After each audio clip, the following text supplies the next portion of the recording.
Looking for someone. Back to hell. We're not gonna have a meaningful conversation now, are we? You're going down. I don't think so.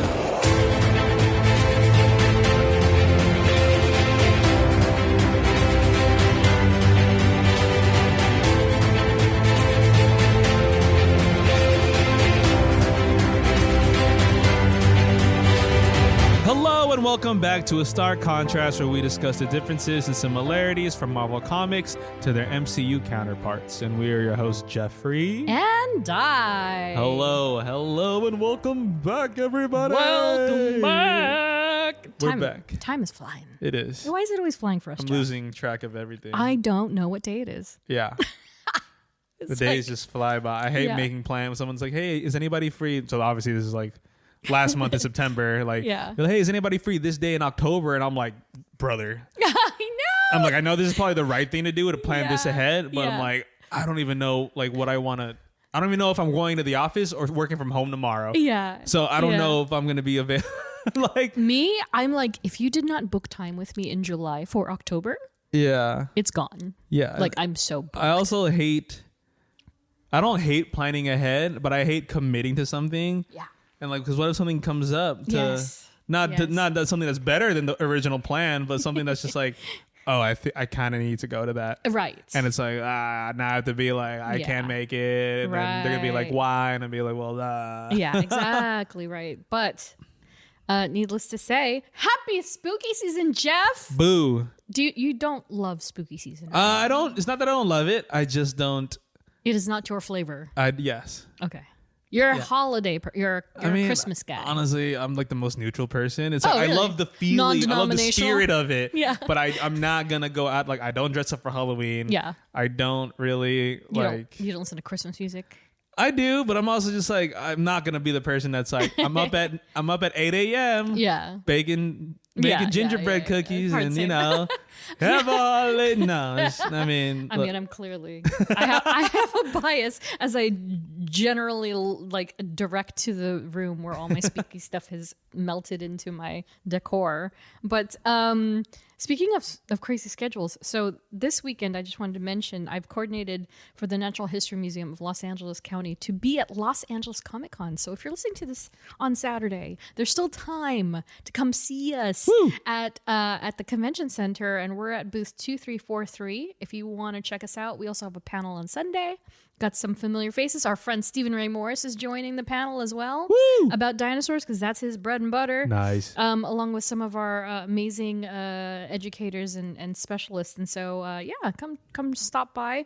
And then by our next episode, Jeff and I will both be in New York City. Yeah. But we will have recorded our episode, God willing, before that weekend. I just looked at the calendar. I'm like, oh my God, when are we going to record this? I know. I was like, oh, I got plans. Like I have people coming into town and they're like, let's get dinner. And I was like, yes. And so we'll figure it out. But I am off that Monday. It is Indigenous Peoples Day. Okay. So Noted. we have that day, and then and then that week is pretty gone. I'm gone Wednesday. You're gone Wednesday. I leave Wednesday as well. Yeah. So we got I got that early AM flight. Whoa. Shoot. So by that episode, we will be in New York. And at New York Comic Con almost together at the same time. At some point we will. Because if you listen to our last episode, Jeff's gigantic dilemma was whether or not he was going to pony up to see Elizabeth Olsen. Yeah, and then I brought this conflict amongst my roommate and my girlfriend, by the way. Yeah. And they both looked at me like, why the f*** wouldn't you do it? That is my favorite thing. I honestly wasn't sure what they would say. Like even Sam, I almost was not sure what Sam would say. She's like, yeah. Why wouldn't you? Oh, interesting. Yeah. Yeah. And she was like, she was like, that's your favorite, right? I was like, yeah. She was like, okay, then do it. And I was like, oh, okay. All right. I know. I was so overjoyed. I was so happy that you had gotten essentially like the double green to like, yeah, you should do it, dude. Well, yeah, if it was like the only time you could meet her. Yeah. Yeah, of course I would do it. Yeah, I'm pretty sure. Again, I'm pretty sure that is her first true comic book convention experience, and especially since it's like post hype of like peak Avengers, and also like kind of hype because of Agatha, but also she's obviously an entity of her own. So I mean, I think it's a good time to see her too. Yeah, honestly. And so but yeah, guys, I'm going to see Elizabeth Olsen. I am incredibly nervous. Even now, so it's like 2 weeks away. I can't wait. I can't wait for the text messages I'm gonna get that Friday of just like you and just. I think oh my God. that photo when I post it, it's gonna be my most liked photo. Oh yeah, of my Instagram. Because I'm telling you again. I say this all the time. Jeff is so photogenic. Like, there's no way that picture's gonna come out bad. There's no way. My October photo dump is in the first photo of that carousel. Yeah. It's gonna be me and her. Yes, me and her. I can't wait. That's so good. So yeah. So next time you hear from us, it'll be. Yes. Two episodes from now. It will be 2 episodes. Yeah, you'll hear about the Lizzie experience. Yeah. Jeffrey. Unless if she asks me, she's like, "What's your name?" I'd be like, "I don't know." Oh my God, could you imagine? She's like, know. "Hi, what's your name?" I'd be like, and you're just like, it's like that SpongeBob meme, that SpongeBob episode. My name, and they just like, I love it. That's so good. Oh gosh, but speaking about speaking of Wanda, Agatha All Along. Nearing its halfway point. We're on episode 3. We're on episode 3, going 4. Next week will be 4. Oh wait, really? No, it's 4. Yeah, we just watched episode 4. Yeah, of 9. Yes. So we're about halfway. Just past halfway. Yeah. And so how do we feel? No details, no spoilers. How do we feel? Witchy and melodic. There's a lot more singing than I expected. That Witch's Road song is it might be played a lot during once Halloween starts. Yeah, for sure, right? Yeah. So do you have a prediction do you think they'll go as far as to release a vinyl with like 20 versions of it on there? I hope so. There's gonna be at least definitely soundtrack. There's definitely 1 or 2 more versions of the Witch's Road. Wow. I think so. Yeah, probably. I think at least 1 for sure. 2? Yeah. I don't know, but yay, spooky season. But yeah, so just a reminder, we chatted a little bit about the series in our last mini Marvel, but we'll be talking way more about the series and Agatha herself as well in the next couple of weeks. So hang tight. We will talk more about it later. But for now, just a reminder, we're not experts and we don't claim to be. We're just a couple of nerds nerding out. And today, we're going to nerd out about a character that we have evaded for a very long time. But in all due respect, it's a fantastic character. And that is none other than Johnny Blaze. Oh, yeah. Ghost Rider. So right up top, I wanted to emphasize that this character has gone through the hellscape gauntlet more than we're going to cover here. There's no way in hell, no pun intended, that we're going to cover like the gigantic mythos that is Ghost Rider. I'm sure it's dense. It's so dense, and especially since we've only seen Johnny himself in 2 films, so we're gonna keep it a little minimalistic and a little pared down. So hope you enjoy. So, created by Gary Friedrich, Roy Thomas, and Mike Pluge. Ghost Rider's first appearance was Marvel Spotlight number 5, August 1972, aptly titled Ghost Rider. So Marvel Spotlight, as you remember, it's Werewolf by Night. Like all of these B-side characters, like small issues, smaller issues, were introduced, and so this is the first time that we got a whiff of Johnny. I almost said Johnny Cage, Johnny Blaze. Honestly, like that's a very famous Johnny. That's another Johnny Storm. That should have been a pop quiz. I just meant name all the famous Johnnies of pop culture, Jeff. Name like 4 out of like 10,000 of them. Yeah, exactly. And so Johnny made his appearance in Marvel Spotlight. And so let me pull out this handy cover here. So again, August 1972. These decades always mess with me, bro. I know. And so this amazing cover drawn by Mike Pluge is just the Ghost Rider on his bike looking badass as ever. Ghost Rider, is he alive or dead? A legend is born, the most supernatural superhero of all. Sure. Every time I see 70s art, I think of that kind of. It's like very just like Yeah. in your face. Yeah, because you can imagine like people in that era just like, whoa, that is so far out. They're man. like, I love that. Look at the leather. Oh my God, does that guy have a... Is that guy's head? on fire? I'm thinking of the TikTok you sent me, the Tony. Tony's Stavocci. What is it? Stavocci. Yeah, I He's forgot like, his yeah, last like, name. look at this. He's on a motorcycle and there's flames coming out of it. Oh, and there's flames on his head. Oh, Yeah, we got him. He goes the hardest character that's come out ever, and which is wild because 10 years before him, it was X-Men, it was Spider-Man, it was Fantastic Four. So you go from that very like, I don't want to say simplistic, but like kind characters and then tortured characters that are very different from humans, and then you introduce this Hellfire guy. exactly. You're like, oh yeah, like, now wow. we're getting there. What a difference a decade made. When was Evil Knievel's like run? Ooh, that's a great question, actually. Mm-hmm. Evil Knievel, Like when was like American stunt performer. Let's see. Like, when was his heyday? His heyday. Oh my goodness. Well, he was born in 1938. okay? Oof. Let's see. I mean, oh my gosh. I mean, he has such a crazy, dense history. yeah, that's why. Yeah. Oh my gosh. Yeah. Well, I guess that's a tough one to answer. It looks like. Well, they did. Okay, so it appears that Knievel and his Daredevils debuted on January 3rd, 1966. So the timing is right. So maybe, with the motorcycle bike clubs and such that were kind of popping up, and then on the heels of Knievel, and they were just like, oh, there's something good here. Just the whole daredevilness and of it cooked for 6 years, and then they're like, boom, Yeah. Ghost Rider. Okay, what do you think? 72, buddy. $1. Jeff?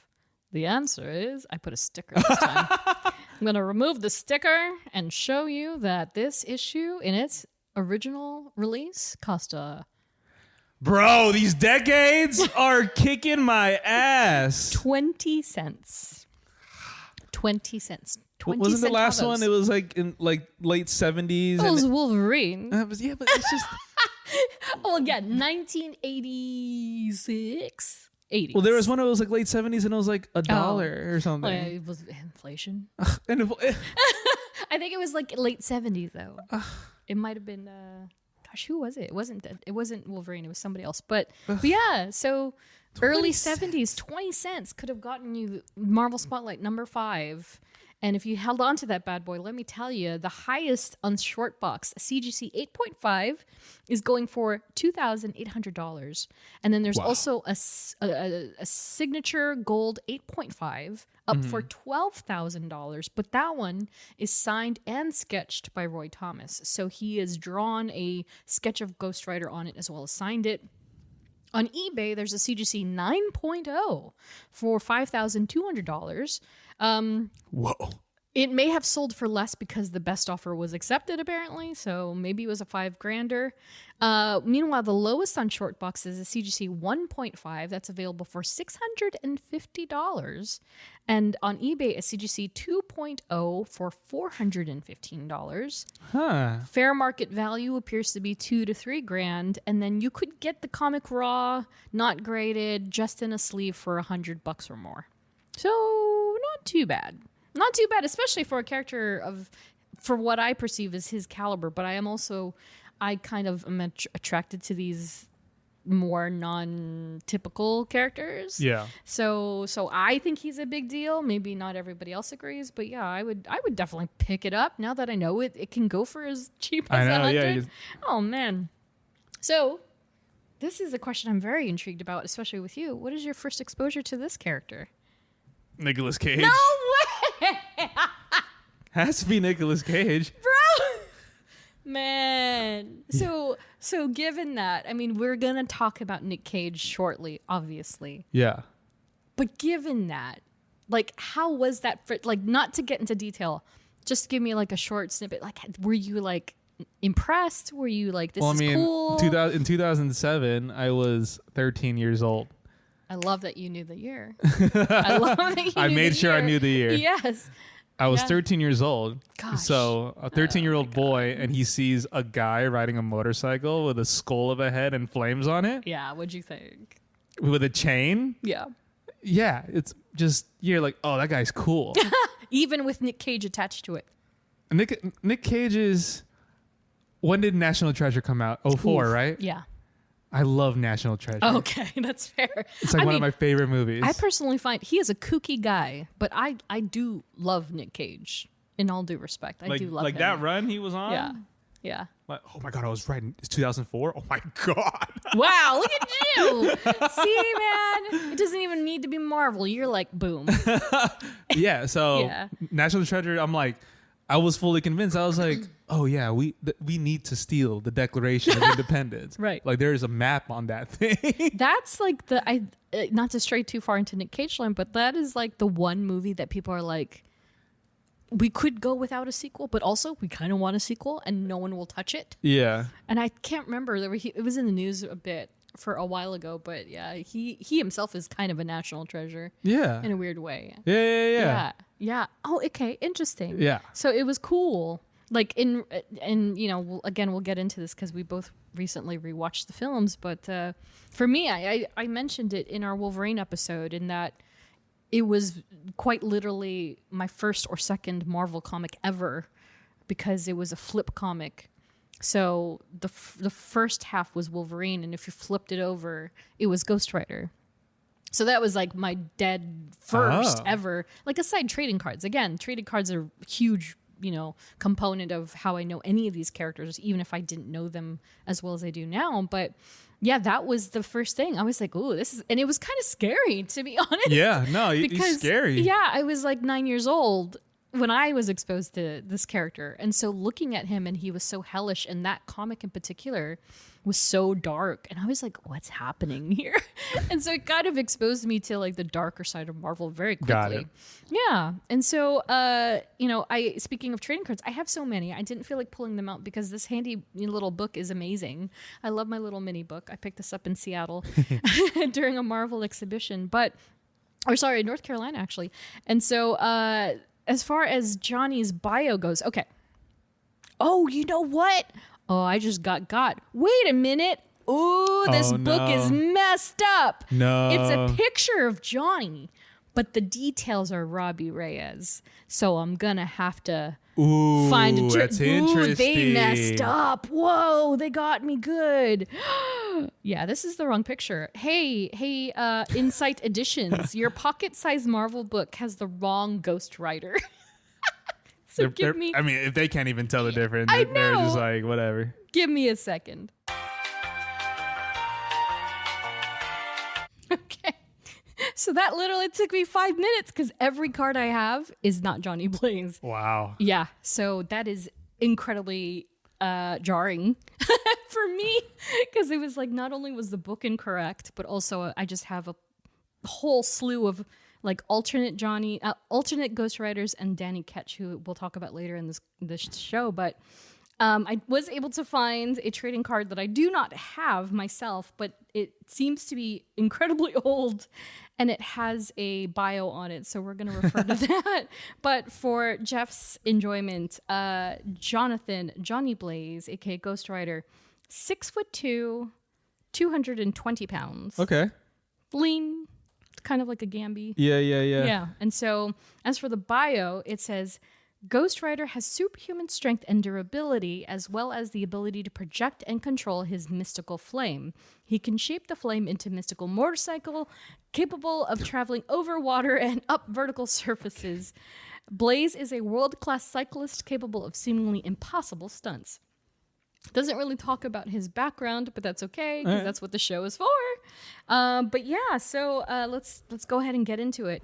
And, depending on the source, I feel like there are some typos where it's similar to the Gwen Stacy issue where sometimes they spell the name incorrectly or differently. Mm-hmm. And so sometimes, depending on where you look, there is a traditional Jonathan, and then there's also a John Athon, which is kind of how you I know. Athon. I know. It's very strange. Kind of trying to make it unique to the character, I guess. And so, but either way, Johnny Blaze, Ghostwriter. So Johnny's story takes a different approach from that in the cinematic version, like straight up cold starting with Ghostwriter himself. So when you open that Marvel Spotlight #5, you're immediately shown Ghostwriter. Boom. Oh, yeah. He's in first panel, second, third, full, half page flushed, just straight up Ghostwriter.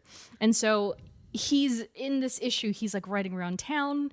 You get the sense that he has freshly become the Ghostwriter, and he's a little confused of what his purpose is, why this is happening to him.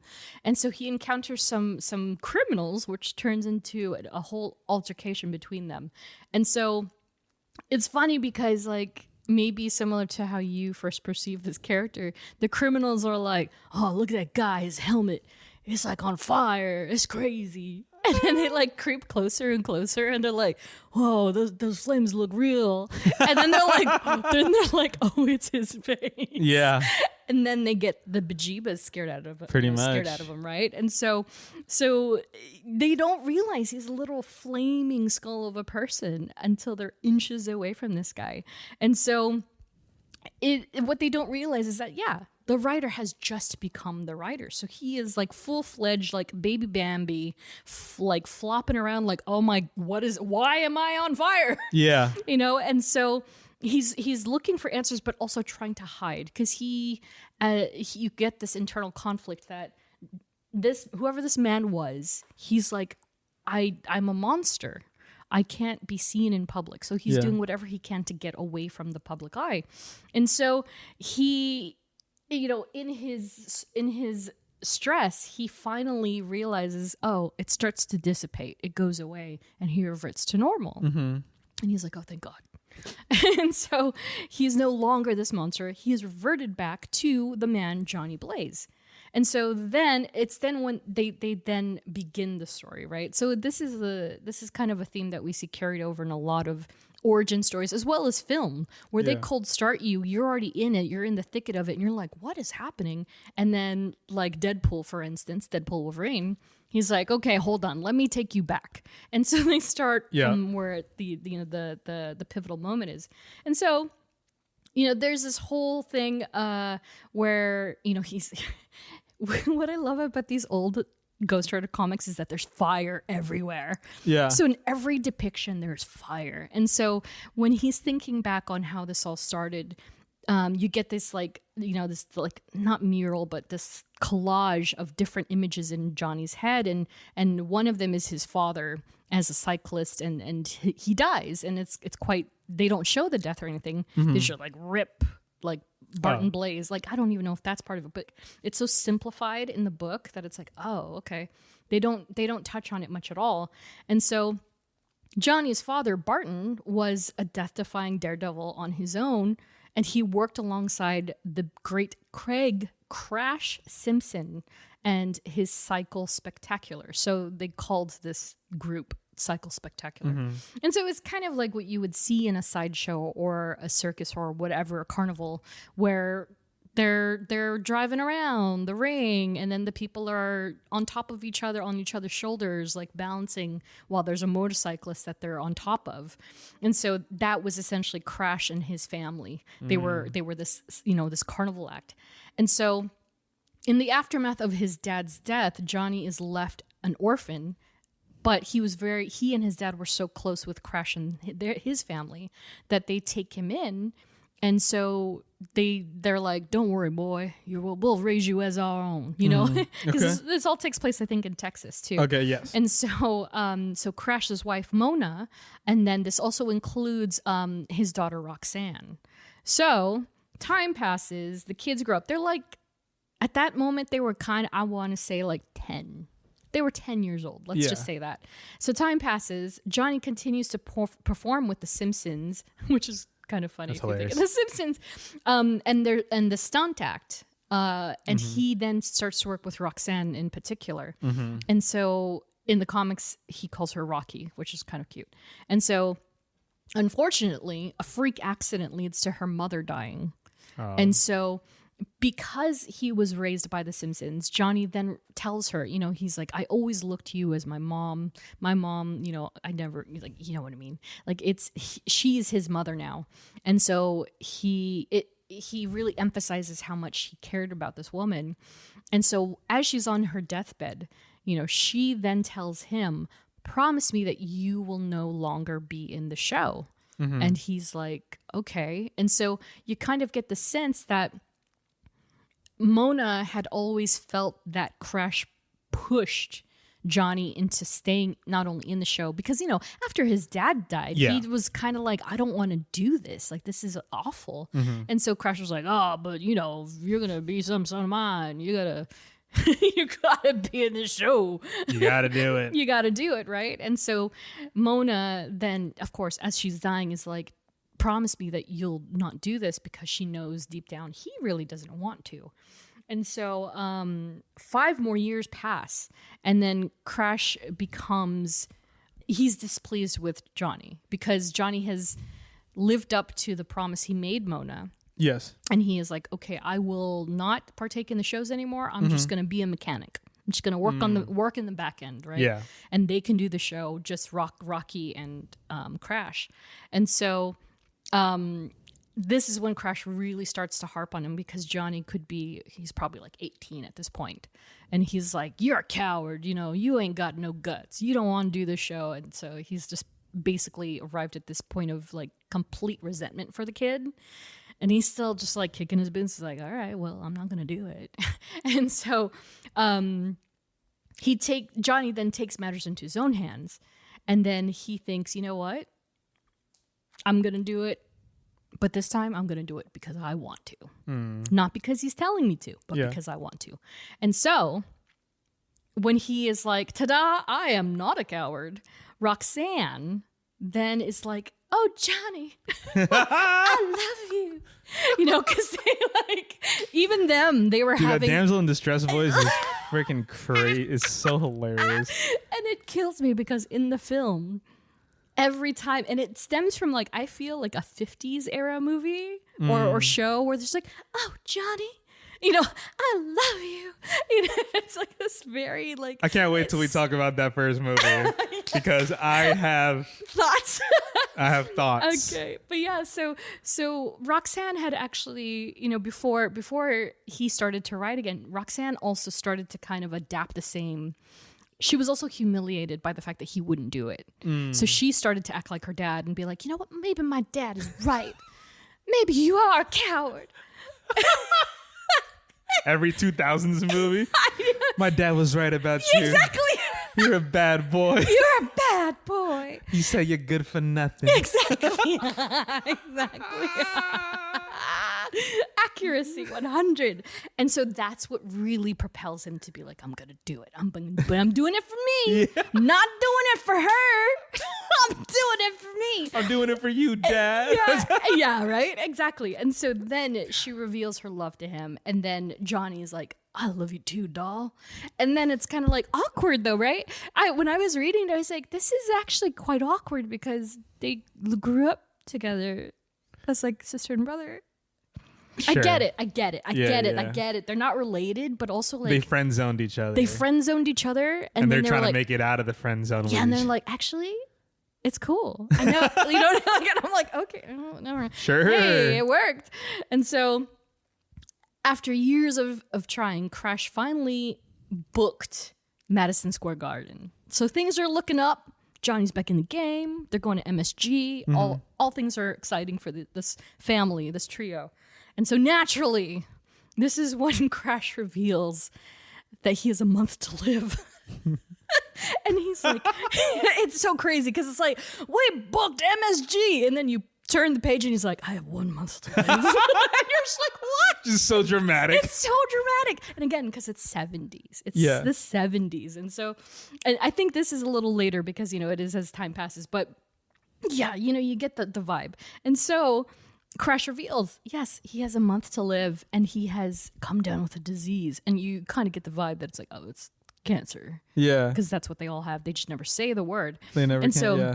And so Crash is then like take the show and carry on the name because Yeah. I don't have a son and it's only you. And he declines because the whole Mona thing comes back to him. PTSD trauma. Yeah. He's like, I can't do it now. Now he's losing a third parent, and so he refuses, and so it leaves him in opposition with them again. And this is amazing because it, like, again, like if you hadn't known.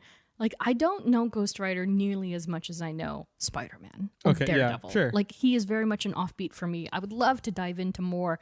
And so when I was rereading these old issues, I was like, this is so funny. So when all seems lost, Johnny has only one solution left. I want you to read this as you go, Jeff. Okay. Here we go. Okay. I'm showing Jeff a panel from this issue. Okay. And he's going to read it.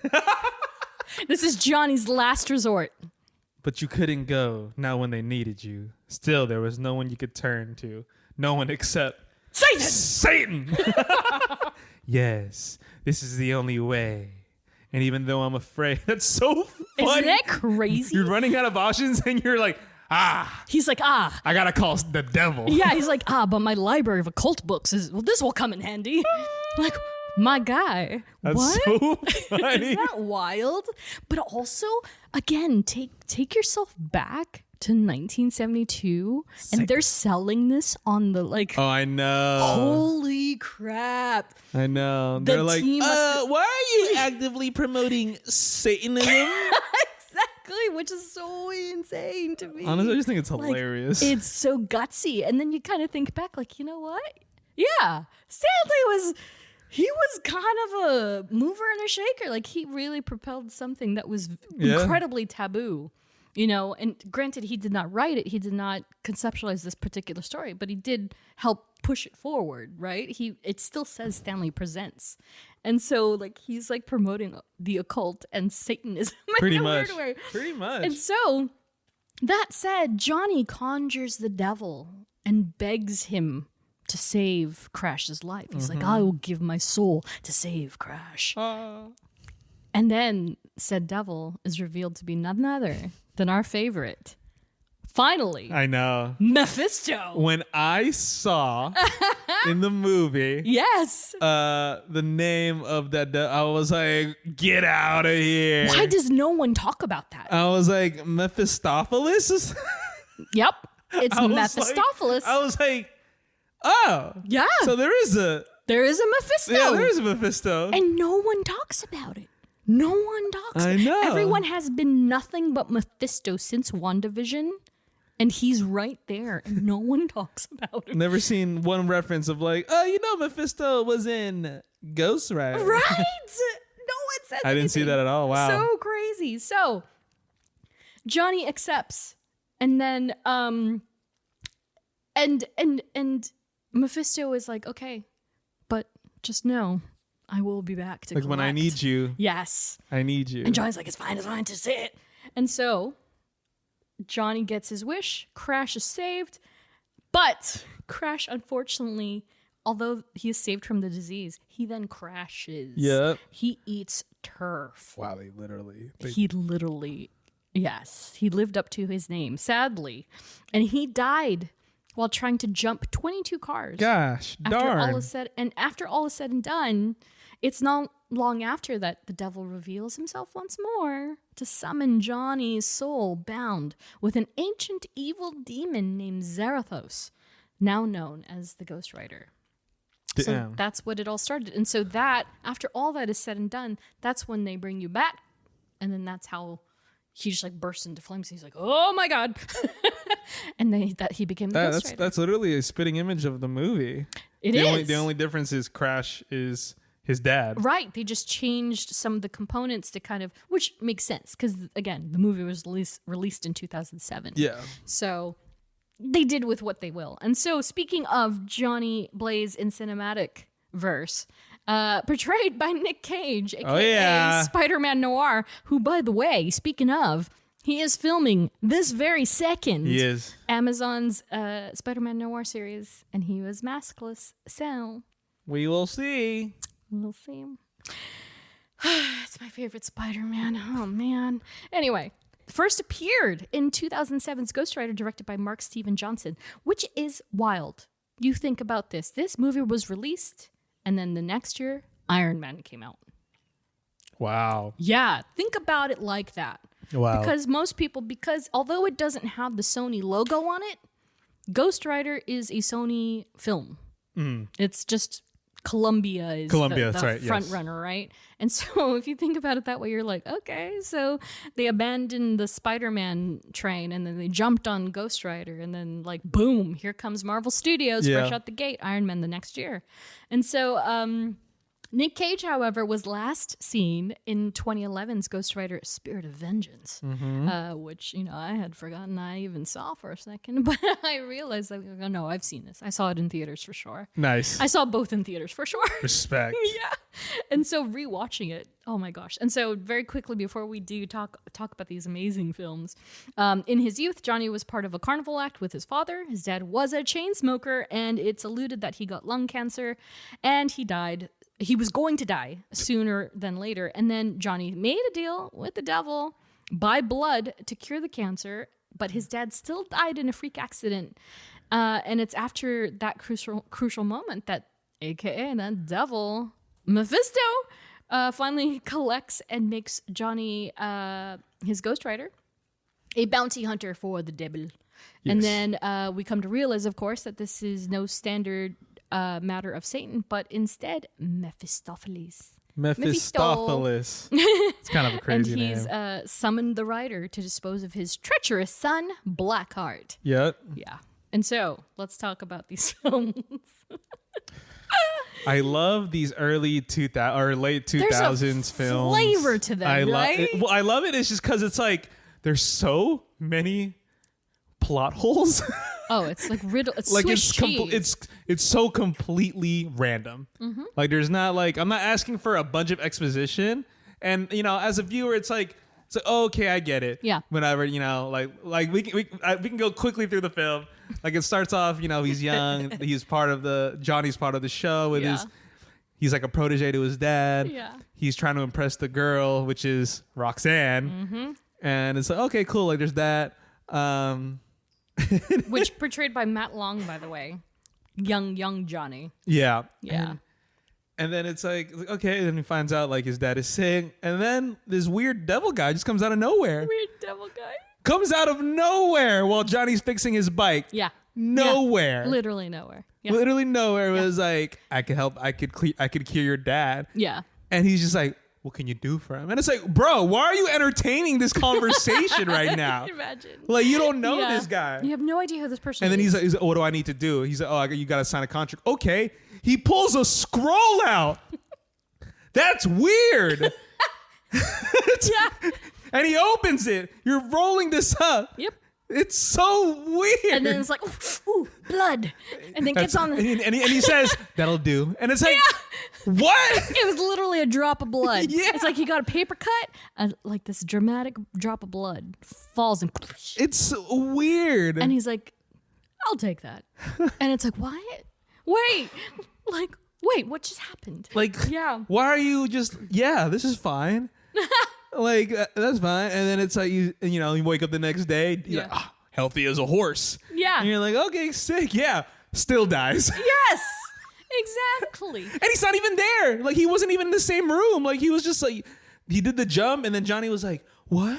What happened? Yeah. He's like, come on, boy, hurry up. Like, your dad like, fell Dad, or something. wake up. Like friggin' Simba. Dad? Yeah, I know. Dad? And he's just there. Yeah. And it's like, wait, what happened? And then he just dies. Yeah, he just dies. And then on top of that, like, he has a conversation with Roxanne. I know. He's like, we're leaving tomorrow. Dad says, you're not good for me. Yeah. Let's. Oh, Johnny. Let's run away. Tomorrow, meet here at 12 p.m. Yes. That's literally what he says, too. I'm like, what?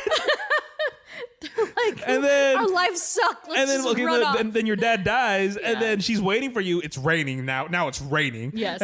Oh, the drama rain kills me. It's raining, and then she's waiting, and then he just abandons her, like leaves her. Yep. And then okay. And then it moves on to Johnny's big stunt daredevil now. Yeah. And then, like, can you do it? And mind you, this is probably like 20 plus years later. At least. Yeah, at right. least like 20 plus years. figure it is. Yeah. Right? Yeah. And it's like, can you do an interview? He doesn't do it. What about for an old friend? She just pops out of nowhere. Yeah. Like, all right. Like, And also, by the way, Nicolas Cage was 43 when he filmed that movie. damn. And that was 15 years ago? Yeah. Or a little more than 15 years ago? Yeah. Or less. And then she was, I think, 32 or something. Oh, okay. Yeah. Crazy. Yeah, I mean, look, it's even Mendez. Like, yeah, like I get it, but Yeah. No, she's beautiful. but I'm like, Yeah. it's just. Yeah. But this is like a lot of the movies during that time. It's just Sure. super random. Yeah. Plot holes for days. Edgy and then almost so serious it's unserious. Yeah. And it's almost like it's self-aware to the point that it knows it's bad, but it's still good bad. Like, Yeah. and I don't remember what I was looking up, but I saw some discourse online about the aughts movies, right? The pre-Marvel Studios movies. Uh-huh. Oh, I think because I was looking on IMDb and such just to find a little more about the movie. And so someone said very, very succinctly and also very accurately, they're like, you can say what you want about these films, the pre-Iron Mans, right? Punisher, Blade, Ghost Rider. Yeah. And they're quote unquote bad, but also like they're very entertaining for what they are. They are. Yeah, and it's kind of like, damn it. Like, Yeah. and that's why I think that's why the magic of Madame Web is still stronger than ever. Like, people have, like, I saw a thread this week of a young person that had just watched it for the first time, had no idea why it was so bad, and then was like, what's happening? Yeah. And plot hole after plot hole. But they watched it the entire film through, and they, and people still already, not even still, but already are referring to it as like a cult film because it has a weird following. And then that's why I like Morbius, because it reminds me of these films. And again, like, it's not that bad. And but also, it's also yeah, Eva Mendez's character, she was a little too easily accepting that this guy's a slave to the devil. Yeah. Like, It was almost like she was expecting the worst. Like, oh, there's another woman. But it's just like, oh, you're servant of the devil. Oh, that's fine. That's fine. yeah, like, I'll take that. Like when he's coming down the building, escaping the cops, Yeah. and they shoot at him. Yeah. And she's like, oh my God. Johnny? Yeah. I'm Johnny? like, why are you okay with this? like, Yeah, man. It's so wild. But yeah, so did you ever watch Spirit of Vengeance? pretty sure I did at some point. Really? Yeah. I'm pretty sure. I don't remember much of it. Yeah. Well, the upside is we will talk about some of the characters from that one as we go along, so maybe your memory will be spurred. Yeah, but I it's been a definitely while. Did, yeah. It's been so long. I probably certifiably did not see that movie since it came out until earlier this week. You know what I mean? Yeah. And so, but yeah, we'll talk about a few of those characters later. But yeah, I enjoyed the first Fun movie. First one. It is a fun movie. Fun and Nick movie. Cage is very entertaining. And I think his first true transformation into Ghost Rider, I love so much. Because he's so maniacal in that scene. Yeah. Like, the crazy eyes and Yeah, stuff. yeah, And yeah. I'm like, oh, Nick Cage. I mean, I peak will Nick say Cage. also the two Ghost Riders. Yeah. I was like, ooh, okay. Yeah, Carter Slade. You're is giving us fun. two of the same two of the same hero. Yeah. Usually you have to go to a second movie to do that. Yeah, exactly.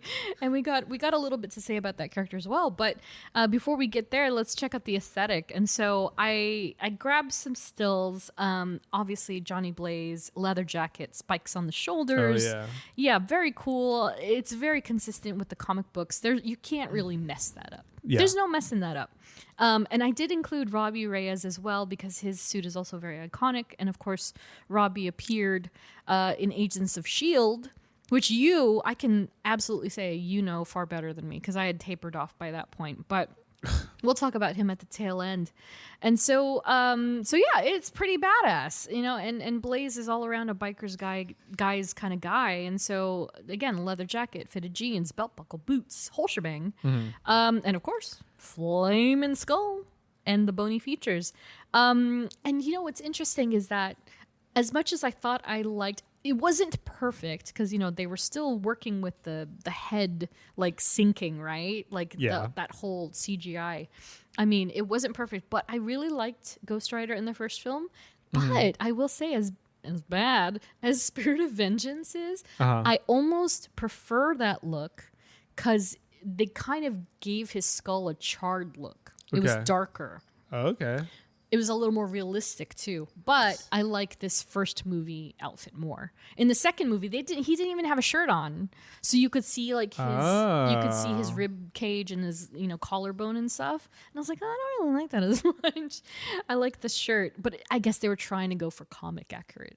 Got it. But yeah, no, I like the first film, and so although the film was produced in the late aughts, the visualizations for the character on screen were pretty decent, honestly, and even enough to help the film double its budget in the box office at the time. Wow. So I think the budget, I want to say the budget was like 114 or something, but they ended up making like 250, which is great. 250 million, which is, I mean, that's the budget for the entire. That's really good. It's the budget for the entire season of She-Hulk Exactly. season 1, but inflation.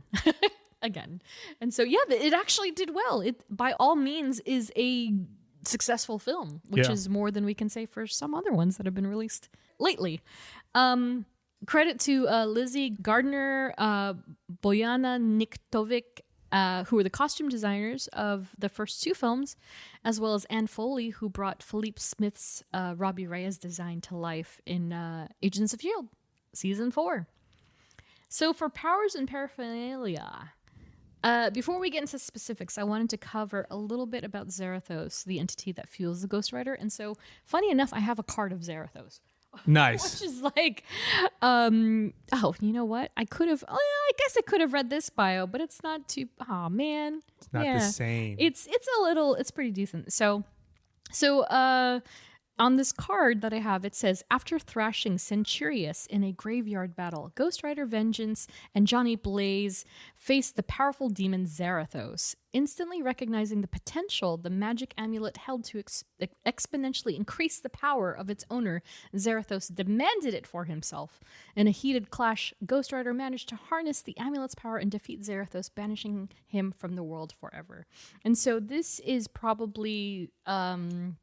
based on a different writer, because there is writers throughout history. Like there is a writer that canonically rode a woolly mammoth made of fire. So that's Ice Age. It's 15,000 years ago.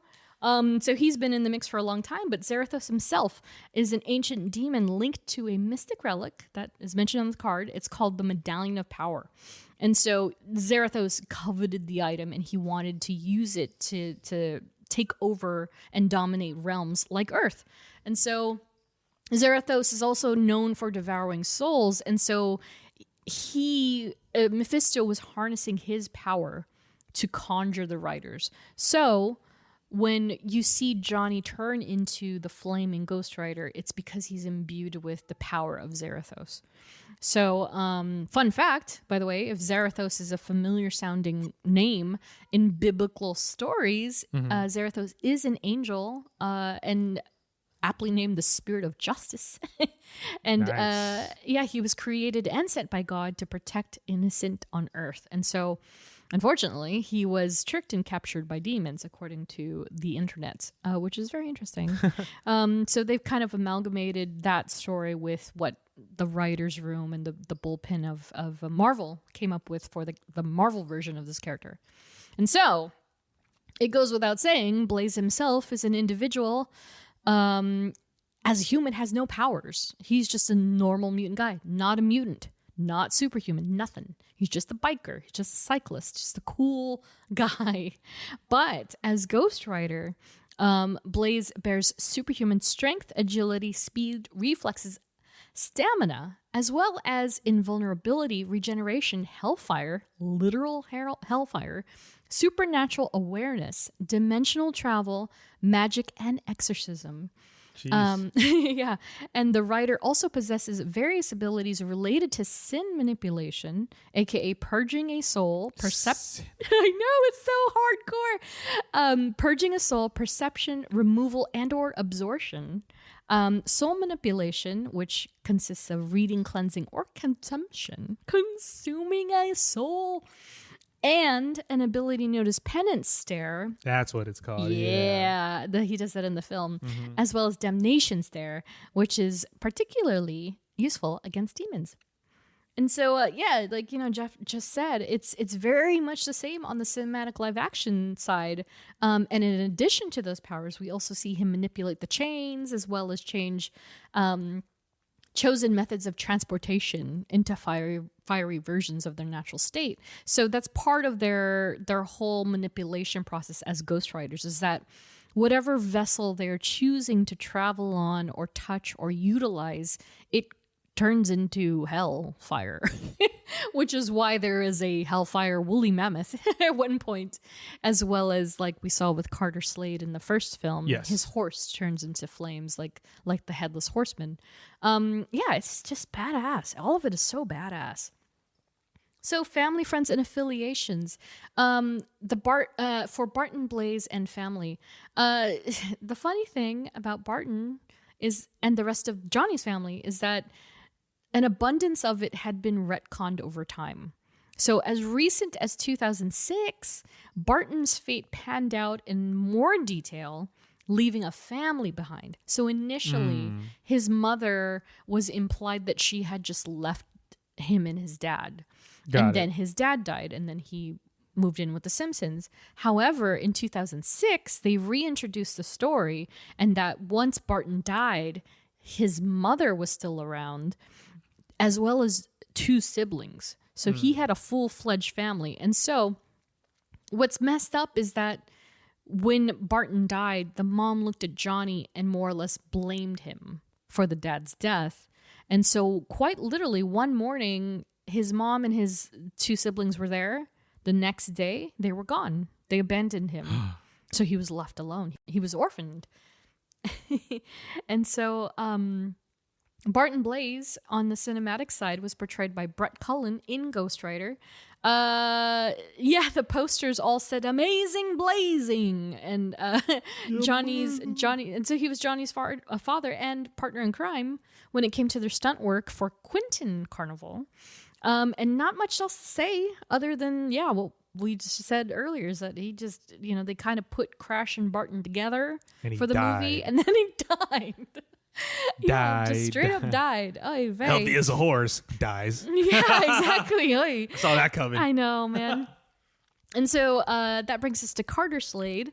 So in the comics, this is interesting because this is like a full-fledged, like not quite at all the same origin story. But Carter was a character originally named Ghost Rider in the comic books, but later changed to Phantom Rider after they introduced Johnny Blaze. So imagine, if you will, a masked rider. Imagine a cowboy Moon Knight. That is what Phantom Rider looks like. Phantom Rider is like cowboy hat, all white clothing, white horse. They look like phantoms. And so despite the two having the same title, and consecutively, so it was Carter Slade, then Johnny I almost said Johnny Storm, Johnny Blaze. They have no real connection in the comics at all. Oh wow. They don't, and Phantom Rider is not even a Ghost Rider. They just called him Ghost Rider because he was ghostly. Of course. And so after Johnny came in and they were like, oh, let's build this entire mythos based on demons and the occult. They were like, okay, well, he's just going to be Phantom Rider now. And so that's all he is. And so, however, on the other side of the spectrum, Carter Slade is portrayed by Sam Elliott in Ghost Rider. Sam Elliott is always a badass. Oh, yeah. Was he not in Blade as well?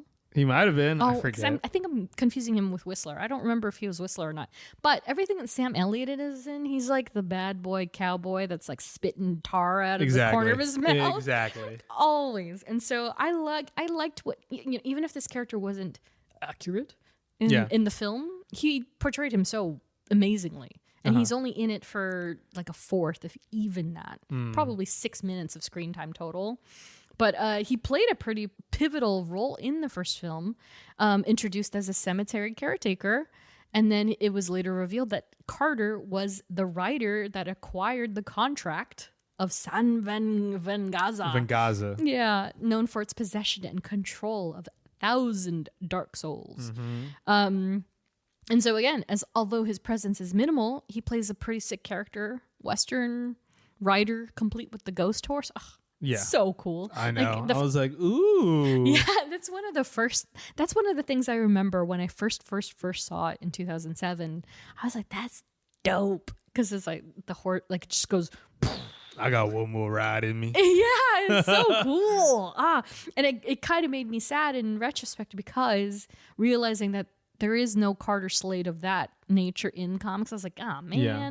But I mean, again, Sam Elliott played it incredibly well. And so it's one of my favorite things about that film. And so in the movies, he was set free from his writer curse after he gave the contract to Johnny. And then he rode off into sunset with his horse. Exactly. That was good. Just dusted. And so we won't get into other characters for this episode because we don't see them in the films. So there's like Wolverine, there's Punisher, there's all these characters that he obviously comes into contact with in the comics. But there is, on the cinematic side, a character named Mac, who was portrayed by Donald Logue. And so he was part of Johnny's pit crew, but killed by Blackheart. Before Blackheart kidnapped Roxanne. He was pretty funny. He was definitely the comic relief of that film. Oh, yeah. And I forgot he died, and he is essentially the 2007 Coulson, right? You're like, oh, they killed the good character we loved. And then, of course, Johnny is like... He's like, no, Mac. Yeah, exactly. But we would be remiss to not mention the Midnight Suns. So we have talked about the Midnight Suns in very minimal detail across many, many episodes. But the Midnight Suns group has included Ghost Riders, Danny Ketch and Johnny Blaze, as well as Doctor Strange, Blade, and Morbius. Plus, another version of the team also includes Man-Thing, Moon Knight, Wong, Dr. Voodoo, and Elsa Bloodstone. And so I wrote, with Madison in mind, I was like, Avengers, but spooky. I mean, it is. It is, right? They're Spooky Avengers. but spooky Avengers. And I was like, oh, man. And that makes me want it more. I really want to see this movie come together. But they can't do it until they get Blade nailed down, man. Blade is the biggest component that's missing from this. Yeah, who knows when that's going to be. Yeah. But, I mean, let's, not to segue too hard, but... fans were speculating that there was going to be a Blade cancellation notice a week or two ago. Never happened. Nothing happened. Nada. So let's hold out hope. But, knowing Marvel, they'll probably announce it the day after we record this. They always do. They always do this to us. Just like they released the Thunderbolts trailer. I know. Like, Gosh. come on, bro. Yeah, exactly. God. But again, I kind of want spooky Avengers. But we'll see. We'll see if we'll get them one day. So love interests. Yeah, so this is pretty short and sweet because Johnny at large is a total loner. He is one of those rare characters where they don't try to force feed you with romantic side quests at all. Other characters take care of that, but Johnny is 100% loner. There was one character that's pretty modern. I think it's a 2022 character named Talia Warroad, who was an ex-SHIELD agent turned into an FBI paranormal unit member. Right. Yeah, she's pretty dope. If you look at her, she's kind of, I'm not sure what ethnicity she is. I think she might be Asian. I'm not sure, but she's got black hair, definitely goth, like tattooed up. Okay. Fishnet, like torn. She's so cool looking. And so she basically she counterbalances him so well because they're so alike, but she's also what he's missing in a character. And so we're not going to get into her very much because again, she's not in the film, she's not in anything. But she was introduced into the fray because she initially had premonitions related to Johnny as and the Ghost Rider, and then she kind of turned into a partner against his greatest adversaries. So they kind of took on all of his big baddies together. And there's no romantic link. I don't think so, but fans definitely speculated potential between them. But whether or not we'll see that full force is anyone's guess. But, if I had to say, if they were going to bring Johnny Blaze back and not bring in Robbie Reyes or Danny Ketch, I could see them bringing her because she's more relevant in a modern sense over Roxanne, who, of course, Roxanne Simpson Blaze in the comic books obviously played a crucial part in Johnny's origin, as we talked about earlier. And when Mephisto returned, Roxanne had actually walked into the scene. So as Mephisto is about to render the rider for the first time, Roxanne is there, and she like conjures this spell that she learned from his books to help protect him. So, and it's funny that speaking of like how they just kind of like brush over like huge plot points. Yeah, like hello, he's Devil's worker. Like you're let me read some of his books. Yeah, she's like, Mephisto, leave him alone. Stop.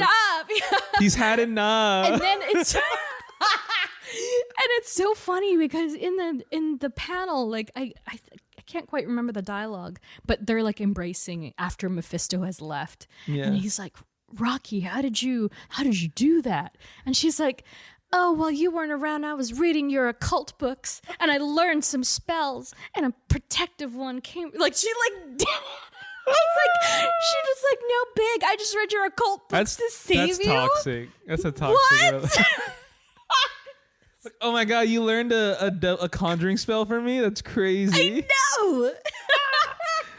And so she had cast this spell to protect him from Mephisto, right? It's like the Spider-Man Mary Jane me. He said, exactly. He said, I've had enough. Exactly. I'm gonna recreate that meme. It's so funny. Oh my God, so good. And so this tiny caveat that like Roxanne, or Rocky introduces is what saved Johnny's soul from being completely chained down by the Rider and Mephisto. So that's why he's able to kind of revert back, not at will necessarily, in the beginning at least, not at will, but it saved that little nugget of his soul that the Mephisto couldn't have. And so it affected the storyline so much that it made her the perfect candidate in the books to be a crutch for Johnny, and also like who they kidnap and who they try to kill constantly. Got it. She is his Gwen Stacy. She is his Mary Jane. And so Mephisto is, and I'm going to say this again later probably, Mephisto is 100% Ghost Rider's Green Goblin. That is his big bad. Yeah. And so that's why it's kind of like, nice. Where is Mephisto? And so it's like, maybe the answer is we're not getting Mephisto as so far. Yeah. Because there's no Ghost Rider. Yeah. And it would be like introducing Green Goblin, but there's no Spider-Man. Yeah. So okay. it makes sense if you put it in that kind of tone. Yeah. You're like, that makes oh, total okay. sense. Yeah. Like, why are we introduce Mephisto with Not Wanda? to say that he doesn't mess with everybody, but yeah. but after Mephisto causes more mayhem and mischief and all that bad, horrible, good stuff. Yeah. The couple later reunite, and then they get married, and then they have children named Craig and Emma. And she dies. Oh, yeah. But anyway. Sure, of we'll course. talk about that a little later. We're not going to talk about it in full, but she does unfortunately meet her end at some point. But she is not gone for good. But on the cinematic side of things, Roxy Simpson, so they call her Roxy, which makes more sense, to be honest, in the movie, portrayed by Eva Mendes. Woo! And as a teen by Raquel Alessi. My God, do they look so similar, by the way. They do, yeah. Young version, and like I was like, oh, they really matched her well. So yeah, Roxanne and Johnny's story in the movie is a little more romanticized. I kind of want to say than in the comics, and it's definitely an epitome of teenage love. Johnny. And so Johnny's dad wasn't a fan of her. Yes. You very much get that. And it's both, it's unrequited, almost Romeo and Juliet-esque, right? And so he's like, what, you think she's going to stick by you when you're in a cast or whatever he says? Yeah. And then her saying that, oh, my dad doesn't like what you do or whatever she said. And so, yeah, you know, the two plot away to go away together, like Jeff said. But of course, Barton's death completely derails that entire situation. And then they meet later and she is a news anchor who reunites with Johnny on the job. That chemistry was so interesting. It's like seeing Nick Cage suck face with Eva Mendes. I'm like, what? But It is also interesting. that the whole her coming into the fray thing was as an adult is just so interesting to me because he's so taken aback by her. Yeah. But like in a like completely smitten way. That was like the most like realistic part of the whole movie. Yeah. Was him just being like, "Hey, you look like like you're how you looking good." been?" Yeah. Yeah, that was the most Are you realistic seeing part. anybody? Yeah. Oh, I heard you got married. Yeah, it's so wild. And she's like straight to the point, like, tell us more about your big jump. And he's like, You look good. yeah. I know, super weird, but also like weirdly like realistic. Yeah. I guess is just kind of what I'm getting at. Is like, oh yeah, it's charming. It's weirdly charming. Yeah.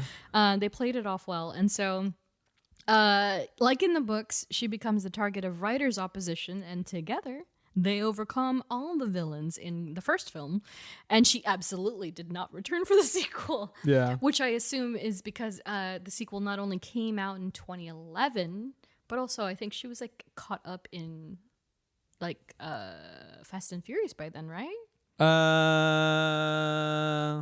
Hold on. Oh, Jeff I know knows. this. Jeff knows. I don't know. I don't think so. No. Because first Fast and Furious came out 99, 2000, and then the second one came out. Was it really 99, 2000? Too Fast, Too Furious came out in 2004.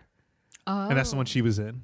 Oh, is she not in the rest of them? I've not She seen. made a cameo appearance in Fast 5, which was 2011 with The Rock, but it was just it was just like a cameo. Oh, interesting. She wasn't in the movie. Interesting. It was one scene. Right, because this is. Oh, okay, interesting. Yeah.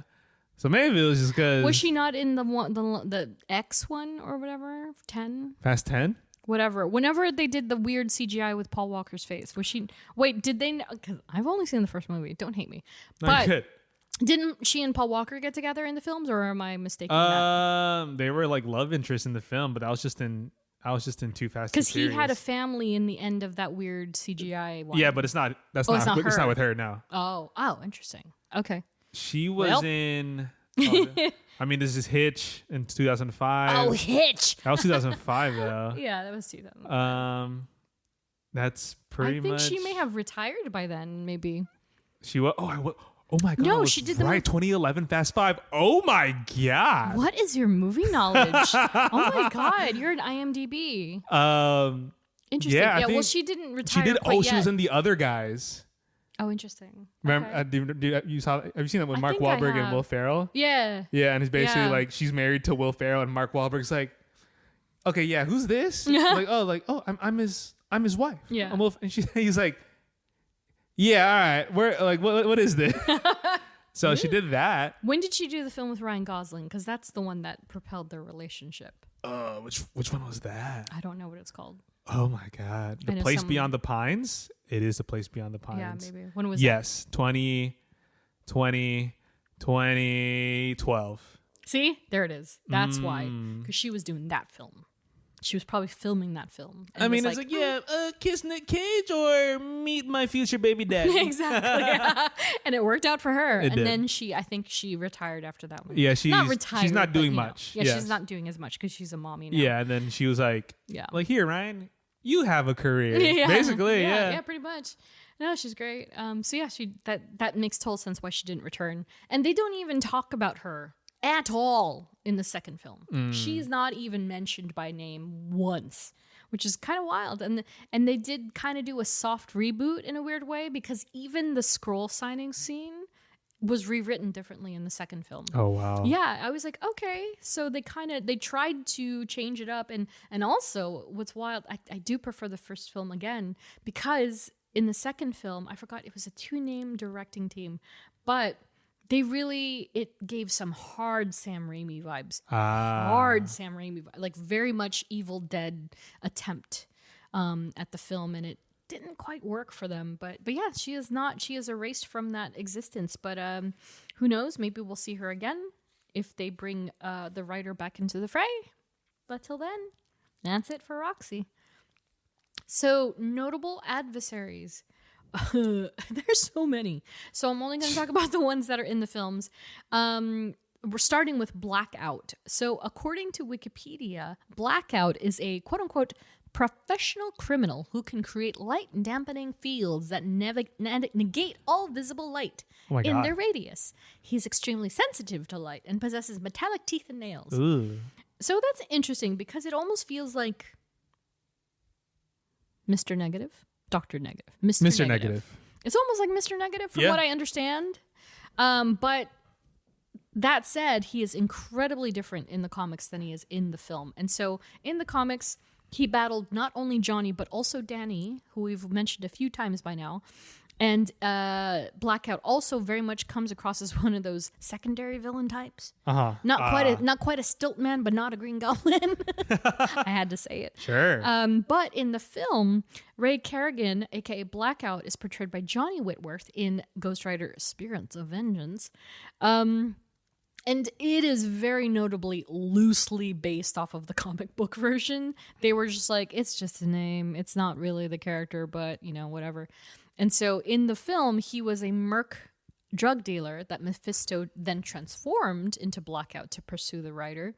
And in the film, Blackout had this power to decay. He had the power of decay. He could make things decay slowly with a touch. Oh my gosh. But he did have this weird sort of like he could focus people into his own dark field. Okay. And so I think that's the part that is more from comic book. But yeah, he was interesting. I mean, if he had a better movie, maybe it would have been more compelling.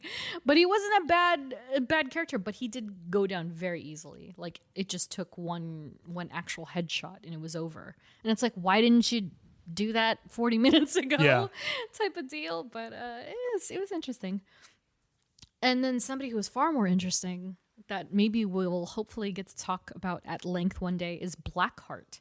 Mm-hmm. And so at large, was white as a ghost. I mean, I get it, but oh my God. Well, I mean, let me just show you the comic book version because you'll be like, oh, what?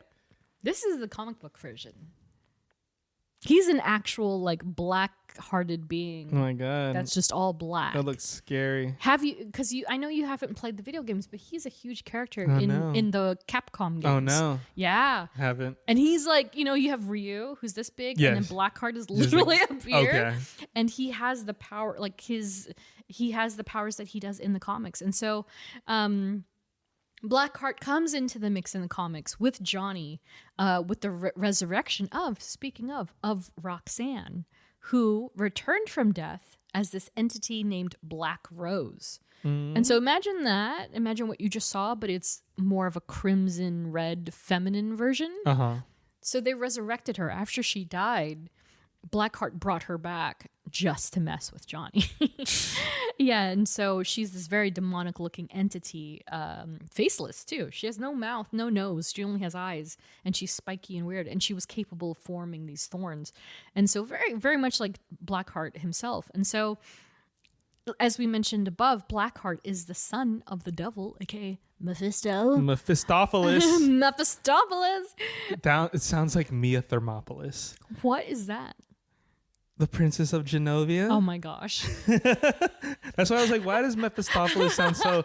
I'm like, who? I'm like, Mia Thermopolis. How funny. Princess of Genovia. Princess of Genovia. Interesting. That's an interesting little fun when I fact. saw... It was like, Mephistopheles. I was like, who? What? Oh my gosh. And so Blackheart himself is born of pure evil, with a taste of corruption. And so like the story is that evidently there was like a number of murders in the era in which he was born. And so Mephisto, like the great dad he is, just like kind of whipped up all that energy. He was like, son, He made a baby. That's so I know. funny. He's like, let me stir all this bad juju in my pot and make a son. Child. Yeah. And so he made Blackheart out of that terrible, terrible energy. And so Blackheart himself is also wrapped up in more paranormal magical types like Ghost Rider, but he has dabbled in messing with Daredevil and very iconically Spider-Man as well. So Mephisto and Blackheart, again, they're mystical occult like characters that kind of pop in and out of many storylines, but they do focus quite a lot on the Ghost Rider type. So if you're looking for a spooky book or a spooky comic to read that has either one of these characters, definitely start with a Ghost Rider type of deal. And so another fun fact about Blackheart, he hates his dad. He hates his dad. He hates his dad in the movie too, which is He does. kind of funny.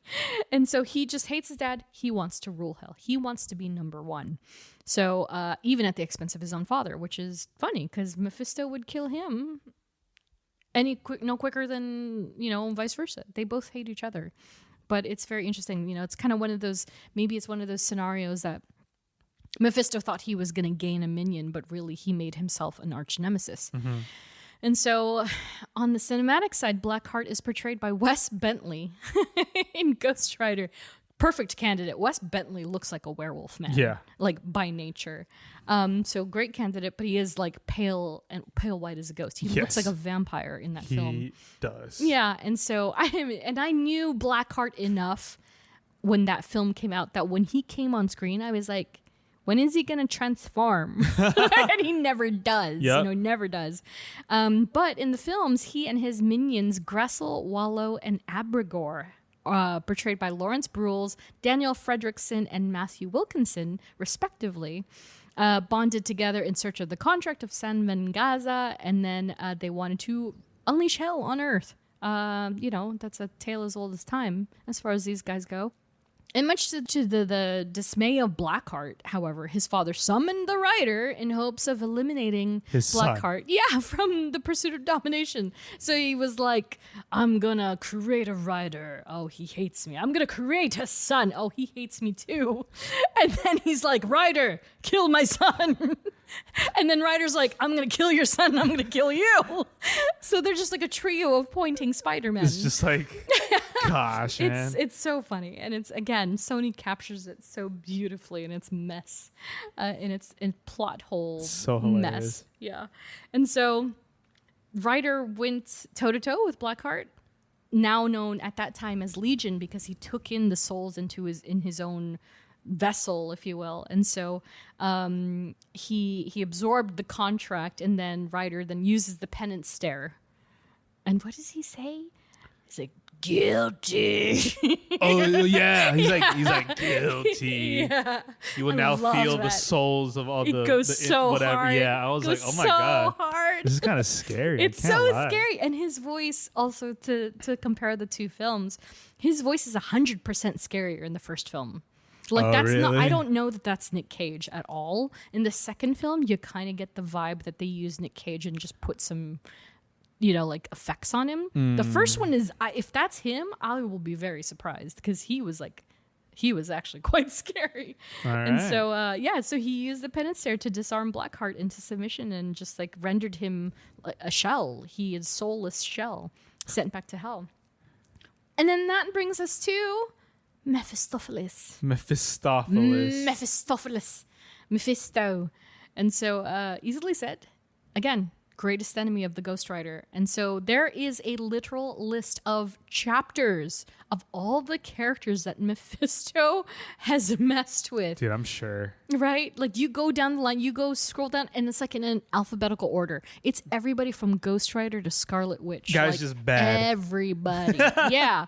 And so, and one of them, most memorably, is Spider-Man's iconic One More Day, where he sacrificed his love for Mary Jane to save. Oh yes, Yep. yes. That's that guy. Wow. That's Mephisto. Why is everyone making deals with the devil, I man? know, right?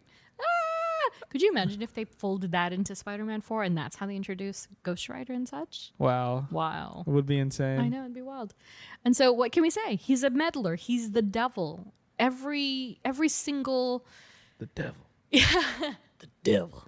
Every single typical storyline you could think of with a devil or whatnot, Mephisto has done something similar to that.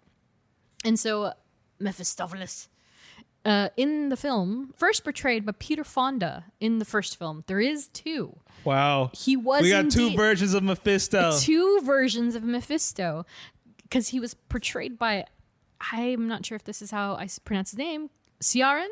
Oh, okay. Ciaran Hinds? Either Ciaran or Kiaran. Ciaran Hinds in Spirit of Vengeance. And so, interestingly enough, I don't believe they called him only Mephisto. They always seem to call him by his full name. Mephistopheles? In both films. Mephistopheles? They always said Mephistopheles. Doesn't sound as threatening as Mephisto. But I'm also like, was it part of the rights usage? Maybe, They only had the rights usage of Mephistopheles, but not Mephisto? Right, because they said Mephisto and Agatha all along, but they have acquired those characters back. They did say Mephisto, yes. They sure did. Spoiler alert. But yeah, he was never regarded as his full name. But he was known as Rourke in Spirit of Vengeance. So they referred to him as his full name once or twice, but the rest of the film he's known as Rourke, which is like, why muddle it? Whatever. And so, as we mentioned above, regarded as the devil, bargaining for soul after soul after soul, and even against his own son. So, again, the devil made everybody do it. He's just the devil, and that is that character. And so, yeah, what do you think the potential is for this character to show up? We've talked about Finally. Mephisto so much. Like, he's going to pop up at some point, Yeah. but who knows when. Who knows when? There's limitless potential for this character Yes. to show up. So maybe we'll see him or not. But again, we got a name drop in Agatha along already. Yeah. Which I think is so funny because they so casually did it too. Yeah. She said it's so casual. Like, what? Like it's Mephisto or something? And I was like, wow. Oh, he said his name. I know. I was like, ooh, is that a dig? Because everyone's like, Mephisto? And they were just like, yeah, Mephisto. Yeah, exactly. Amazing. So we'll see. We'll see if he shows up now, 5 years from now. Who knows? But there are two in existence. So it's not like we haven't seen him already. Yeah.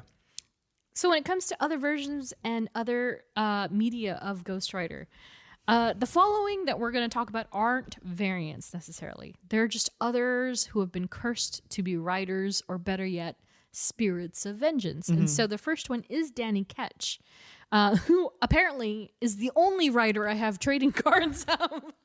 He's the only one that exists. I was like, what are the odds that all my Ghost Rider cards are Danny Ketch? And so he was portrayed by Fergus Riderin in Ghost Rider Spirit of Vengeance. And so just to go back on that quick storyline, Danny is a child in that film. He is like 10, 11 years old. And he and his mother are supporting characters for the huge storyline that's happening. And they're a plot point in the sequel, which, by the way, has an outstanding score on Rotten Tomatoes of 19%. Yeah. Nice. Yeah. Progress. It's better than zero. Yeah. Is there any film that has gotten a zero? There's definitely one recently, Really? but I don't know the That's name of it. wild. I've never seen anything lower than an 11.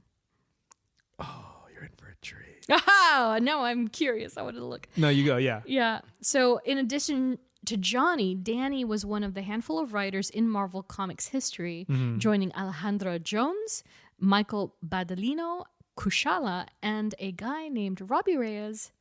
Danny is also Johnny's half-brother in the comic books, related by their father, Barton.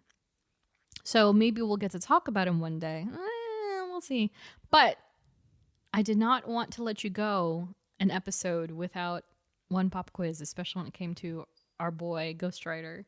So, speaking of Rotten Tomatoes, Jeff, can you guess the highest and the lowest rated Marvel projects on Tomato Meter? What the wow, what a segue. Yeah. And this is all encompassing. This isn't only MCU. This is Marvel projects. Repeat the question one more time. Can you guess the highest And the lowest? and the lowest rated Marvel projects That's on the Tomato Meter? the highest. I want to assume it's one of the Marvel Studios ones. Correct. It's either, I think, my gut And also just adding live action. Got it. Into the Spider-Verse doesn't count. Got it. Okay. I think I think you can get this. ooh, that's gonna be tough. Highest rated? Highest rated. My gut says it's one of Endgame or Infinity War. That's just my gut. But I'm also like, oh my god, there's also like a lot of like, There's really good yeah, ones. like Days of Future Past exists. Ooh, this is damn. This is like this is like trying to find a needle in a haystack. Right up your alley, though. Right up your alley. 100% right up your alley.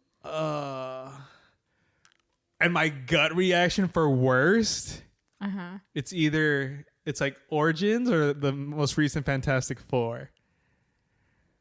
Wow. Which is like, because that got bombed. I know that was like, it debuted with like less than like 40%, I think. Yeah. Oh my god! Hold on, let me try to think of the best. All right, guys, you're gonna critical think with me. Final thoughts. We know Infinity War is, because even when Endgame came out, people were like, "Yo, Infinity War is the best," just because of what and I get it. But Days of Future Past exists. By the way, Fantastic Four. The Miles Teller one. The Miles Teller one has an 18. See, but I feel like there's something worse than that. Wow. You have the answer, obviously. Oh, I do, of course. Ooh. Oh my. Okay. Highest rated. I'm trying to remember in the last like it's got to be in the last like 10 years. For sure. True.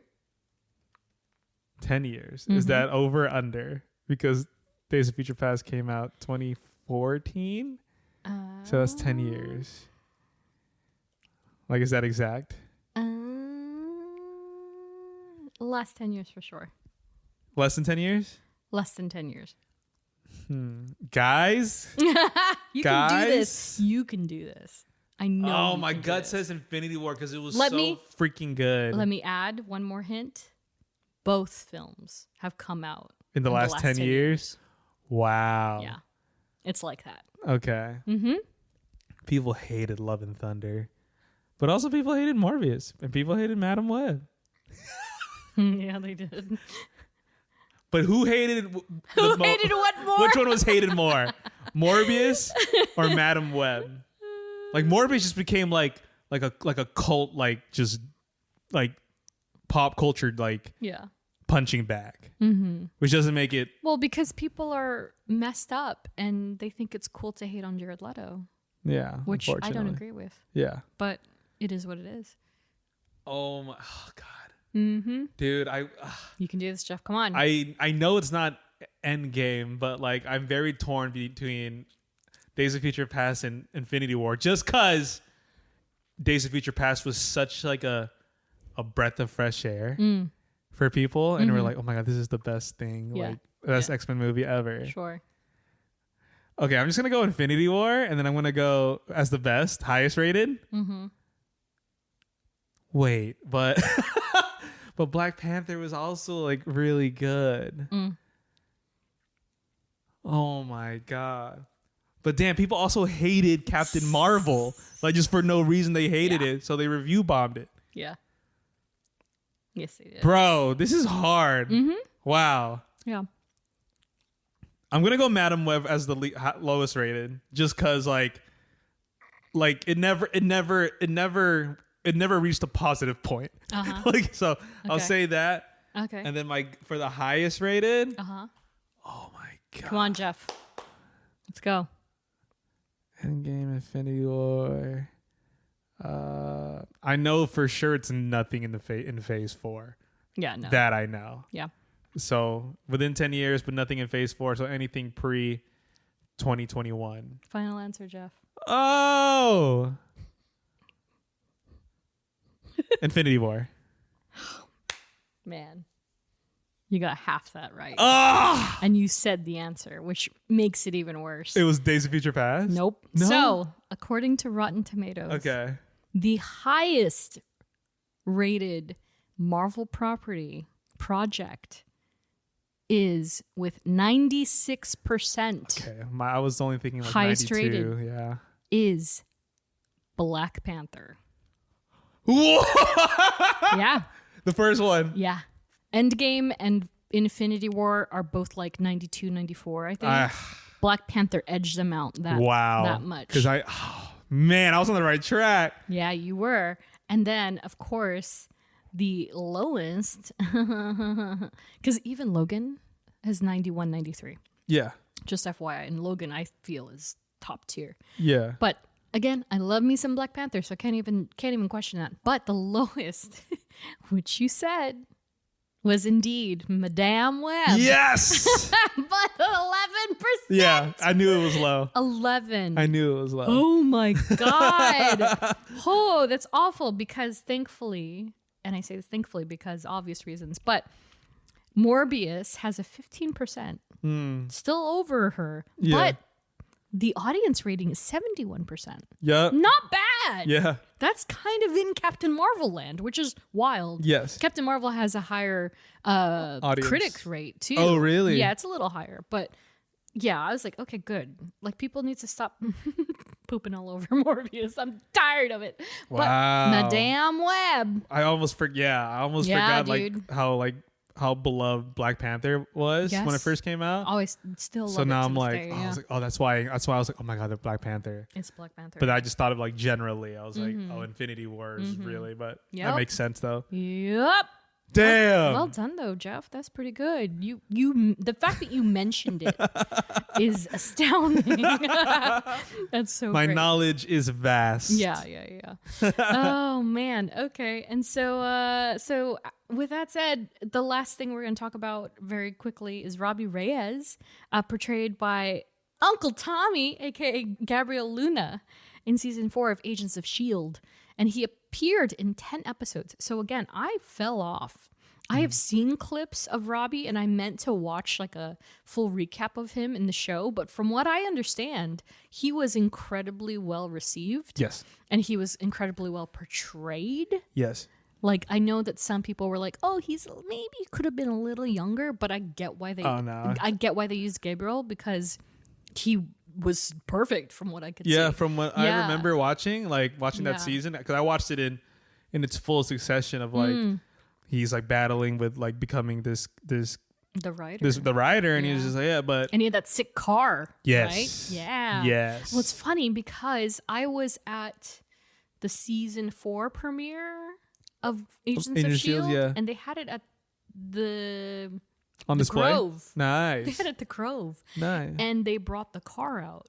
And so when it was funny enough, now I'm remembering it, I was walking out of the theater with all the other folks, and then Gabriel Luna was like quite literally in front of me. And so, Nice. because he was there, and he walked out, and I have a video of him like checking out the car. Wow. I gotta find it. It's somewhere. But yeah, I remember being like, damn, I want that car. Yeah. That car was so I thought it was good. really good. I think Yeah. that first season with him and like you're finding out his like story and like something like with his little brother or his cousin Oh, or yeah. something, Yeah, and it yeah. was like it was a very emotional story. Yeah.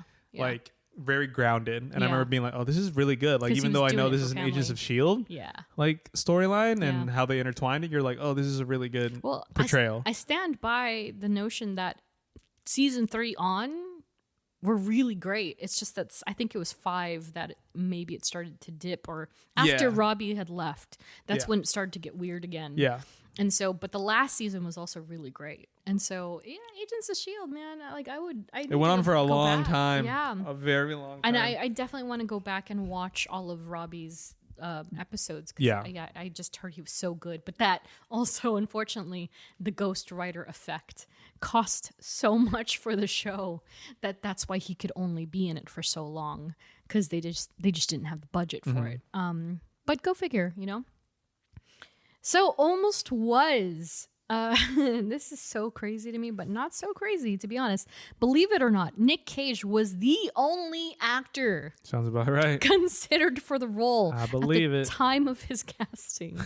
And although Cage knows his films were far from perfect, he has expressed that he always wanted to see them released as R-rated films. So he also believes that the character should have a revival. He's just not interested in doing it. Which would explain why the concept art of Deadpool and Wolverine that revealed Cage's writer. So there's this splash image, I think that Andy Park made, or one of the other artists, that shows the fight in the void with Elektra and Gambit or whoever. But Daredevil was in there and Ghost Rider was in there. And it was Ben Affleck and then Johnny Cage's... Nick Cage's Ghost Rider.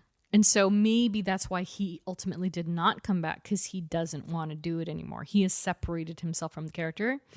But Nick Cage, by the way, huge comic book fan. And we've talked about that before. He's a huge Superman fan, especially. He named his son after Superman. And he has a tattoo of Ghost Rider on his bicep. Yeah. And he got it, I think he got it before the movie, which is even crazier. So it's kind of funny because in some scenes, you can kind of see like the flames on his bicep because his shirt is like cut right here. Cuts and I was off. like, Yeah. you could see the makeup like that they try to put on top of his arm. But anyway. So nobody else was even thought of. But you know who we'll see next again we have no idea. And also, which writer will it be? They could take a completely different route for all we know. So future of the character in the MCU, thoughts? I mean, possible, but I don't think they're in a rush. I don't think so It's either. such like a... I mean, it's not to say that they've gone that route of like the devil and like that side of things, that mystical side of things, but I just think, well, like right now they're in witch territory, so you know they can't throw different genres at the same time, which I think Marvel has done a lot of in the last 2-3 years, which is great, but also like you're throwing a lot of different lores at people. Yeah. Whereas like how did I mean, that's how they did at the beginning of it, but it was like 3 different lores, right? It was like the Thor lore, the Norse lore, the Captain America lore, and the Iron Man lore. Yeah. But then that was kind of it, but it was all still pretty grounded. And then they took them yes, beyond. exactly. Yeah. But then in the last like couple of years, it's been like a lot of mystical stuff. So like, Well, especially because Strange is such a great segue into it. yeah, Like it's kind of like the gateway Pretty drug much. of Pretty the much. occult, yeah. Especially Multiverse of Madness. Exactly. And then Wanda. So it's then also like Shang-Chi and like that that's mystical side of things, which is like a whole 100%. different Yeah. side of things too. Yeah, exactly. So it's like I don't know. There's a lot. It's a lot going on. Keep track of, and yeah. I don't think they're in a rush for Ghost Rider. Shame. I don't think so. I really want to see it, but I know it's further from the concept than X-Men. You know what I mean? Now X-Men is going to especially happen. now, especially with the X-Men thing going on. Yeah. It's like okay, let's introduce these guys. Sob. Yeah. I agree. Again, I would like to see, even if they did a Marvel Studios Presents like Werewolf by Night. Yes, I would take it. That'd be great too. I would take it. Like, just give me an hour and a half long of Ghost Rider or something. Oh, I would take it in a heartbeat. But we'll see. I mean, they're collecting the Midnight Suns like Infinity Stones right about now, so maybe it'll actually happen one day, but just not now. So, suggested reading. It was very difficult to pinpoint specific titles, and so it's kind of a mesh of different issues. So anything that features Ghost Rider, Wolverine, and Punisher, definitely check those out. Those are very to hell and back sort of vibe if you're looking for it. So it's like they're fighting in Earth, and then they go to hell to fight, and then they come back to Earth. And so it's a lot of, that whole vibe, especially with that trio, which is very unique. And Wolverine he's very very flexible as far as like putting him in stories go. Yeah. So it is interesting to see his dynamic with Ghost Rider and Punisher to boot. There's also, of course, various issues of, that all culminate into the Midnight Suns themselves. And so there are various titles. It kind of dips into it goes into Morbius, it goes into Blade. And so you just put them all together and you got a great storyline. But definitely check those out. Volume 2 of the Ghost Rider original series, but many, many more in continuity, especially the last 5 to 15 years, especially are absolutely worth the read. And for Robbie Reyes fans, all new Ghost Rider from Team Philippe Smith, Trad Moore, Nelson Daniel, and Val Staples. Maybe we'll talk about Robbie sometime. I mean, again, he's only in 10 episodes, but I guess if in technicality, that could be more screen time than Nick Cage, which is kind of funny to think about. But yeah, maybe we'll talk about him sometime, just not right now. But yeah, and definitely go check out that, because all new Ghost Rider, man, that made waves when it first came out. People were just loving it. And with all that said, that's the end of the show. Oh. Thanks for listening, guys. And so, with the next episode, since spooky season is still basically my big holiday, we're going to continue the vibes and we're going to dip a toe back into Deadpool Wolverine territory for its digital release, which is officially out this week. Woo. And we're going to discuss the man himself, Blade. Blade is only going to be one Blade. It's only going to be one Blade. Oh, I can't wait to rewatch those. I really like the Blade films. So we'll see. Yeah, that'll be our next episode. Definitely check it out in about 2 weeks. And so finally, thank you to all of our Patreon supporters, and a special We Are Groot salute to Joliz, Edgar, Jenny, Chris, Ashley, Andrea, Ariel, Tyler, Ed, Katie, Andrew, Robin, Sherry, Laura, Nats, and Melanie. Follow us on social at STRKC and TRST. And if you like what you hear, please review, rate, and subscribe. Once again, thanks for listening. We will catch y'all in the next one. See you later. Bye. Bye. So, you've got the devil inside you too.